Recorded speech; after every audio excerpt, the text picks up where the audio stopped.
El deficiente servicio de acueducto y alcantarillado es una historia que parece no tener fin en Santa Marta, uno de los distritos turísticos más importantes del país. Los amarios siguen padeciendo las intermitencias del servicio y los malos olores, producto de aguas residuales que se rebosan en algunos sectores. El gobernador ha pedido ayuda al gobierno nacional. Informe especial. Acá, ahí, como va el muchacho a esa velocidad. Julio Barros nació en el barrio Pescadito, en Santa Marta. Él habla del accidente que sufrió en esta esquina hace ya varios años y que le costó la movilidad de su brazo. Se forma una lama verde ahí por la constante agua. Esto viene desde el 2012. Las aguas residuales que corren a su antojo por las calles del barrio lo convirtieron en una víctima del abandono. Yo vine en la moto y se puso una nata verde ahí en la esquina me caí. Y me lesioné el brazo, mire cómo me quedó. Los pescaderos no se resignan a los malos olores y menos a esa promesa eterna de una red de acueducto y alcantarillado que los últimos 3 presidentes han prometido a voz en cuello. Para que nunca más los amarios tengan que padecer de falta de agua. Lo mismo ocurrió en el gobierno Duque y Julio recuerda que recientemente Petro también estuvo en su barrio. Cuando estuve en Santa Marta nos prometió a los pescaderos que no iba a solucionar ese problema. Recordemos cómo ha sido la historia de la falta de agua en Santa Marta. Es aburrido echando agua, se vea la costilla me duele, tanta agua. La escena fue grabada en abril de 2004. 10 años después, otro reportaje nos muestra que la cosa no mejoraba y además era aprovechada por los políticos de la época. ¿Quién es el candidato que ustedes están representando, señores? ¿Y esta es la forma adecuada de hacer política? En 2017, la cosa se complicó más. Clanes políticos se hicieron al control de la empresa Metro Agua, que durante décadas fue la operadora del acueducto de Santa Marta y terminó envuelta en escándalos de corrupción. Allí empezó su retraso, cuenta Carlos Caicedo, actual gobernador del Magdalena y quien enfrentó a estos clanes políticos como alcalde y ahora como gobernador. Aquí tuvimos una empresa por casi 3 décadas, una empresa privada que hacía muy poca renovación de las redes, pues estaba más pendiente, era de ver cómo recibía los subsidios que el Estado central otorga a los servicios públicos, de los estratos 1, 2 y 3 especialmente, y hacían una captura de todo esto que son rentas públicas y rentas privadas sin hacer renovación de las redes. El fracaso de Metroagua dejó herida de muerte a la red de acueducto que se hacía cada día más obsoleta e inoperante. Luego vino una transición con otra empresa privada, hasta que finalmente Caicedo, como alcalde de Santa Marta, buscó la solución en un modelo de empresa pública. Se crea SMART, la empresa de servicios públicos de Santa Marta, en el 2017 y entra en verdadera operación en el 2019, ¿verdad? De manera que, ¿cuánto tiempo duró SMART operando los servicios públicos de la ciudad de Santa Marta? Apenas 2 años. El camino para SMART no ha sido fácil en su corta vida, dice Caicedo, pues encontraron el sistema destruido y sin información de las redes de acueducto. SMART empezó una agresiva intervención en los barrios más complejos de la ciudad para ampliar y modernizar las redes de distribución. El ingeniero Luis Felipe Gutiérrez estuvo al frente de esos trabajos en la ciudad. Nosotros lo que planteamos, incluso por la vía de la tarifa, era que debíamos hacer unas pequeñas inversiones, pero que garantizaran de verdad unos cambios positivos en la ciudad.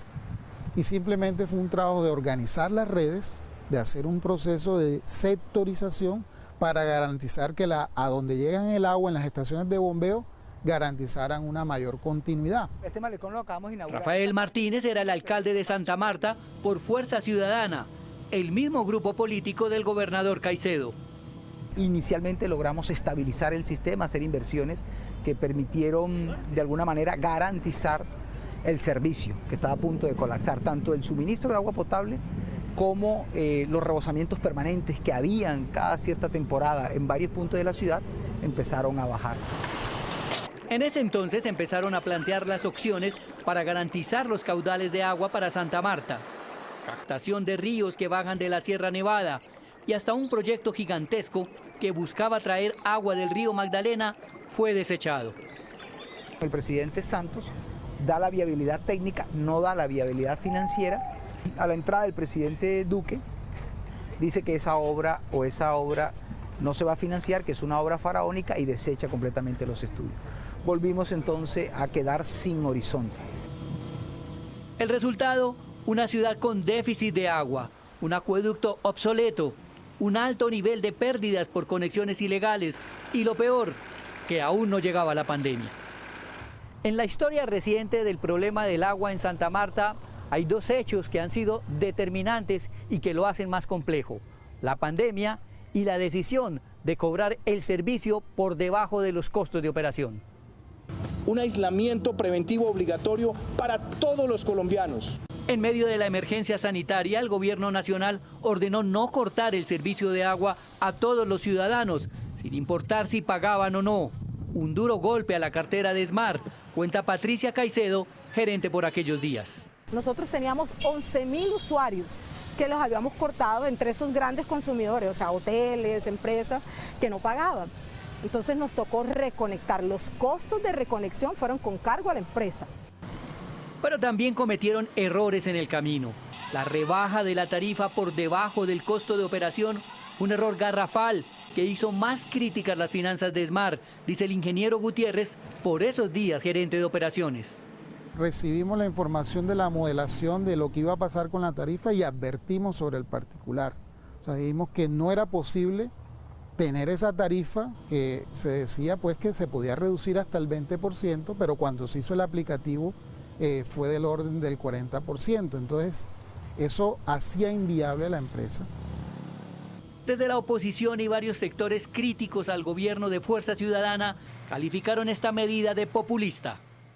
Aquella baja del 20% del costo tarifario, Álvaro, en los servicios de acueducto y alcantarillado adoptado el 18 de abril de 2019, fue un acto realmente populista e irresponsable por parte del alcalde y la gerente y de los miembros justamente de la junta directiva de la ESMAR de aquel entonces.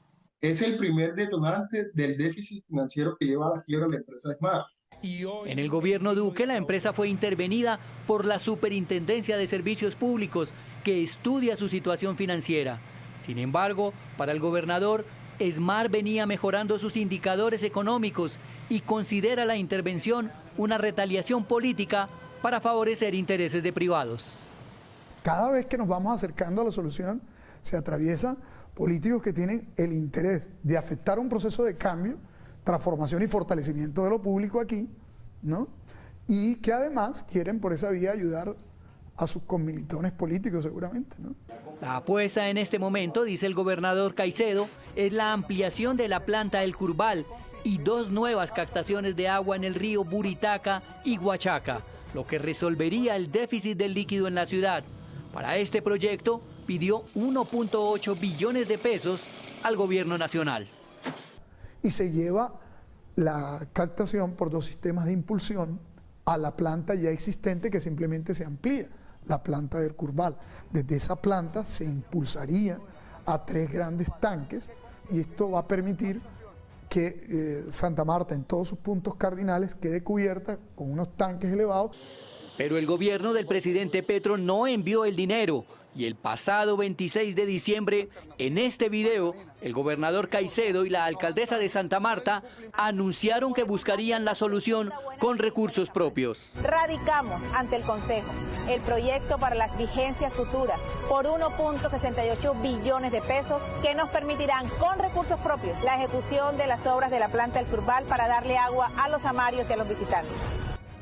A la iniciativa no le han faltado críticas. El ingeniero Gutiérrez asegura que le faltó más discusión y que la planta consumirá mucha energía, lo que elevaría los costos de operación y podría afectar las tarifas que pagan los usuarios. Este proyecto es bastante oneroso en todos los bombeos que hay que hacer. Entonces, finalmente, el costo de la energía va a ser muy alto y por lo tanto eso va a afectar el bolsillo de todos los amarios. El proyecto de acuerdo 027 de 2022 ha sido aprobada. El Consejo Distrital ya le dio luz verde al proyecto para que Gobernación y Alcaldía avancen en esta obra que se ejecutará en los próximos 3 años. El tiempo dirá si los amarios están frente a la solución definitiva de un problema histórico o ante una nueva promesa incumplida. Un problema que parece nunca acabar, ¿no? Pero que los amarios reclaman y que ojalá tenga una pronta solución. Así es, Andrés. Así terminamos.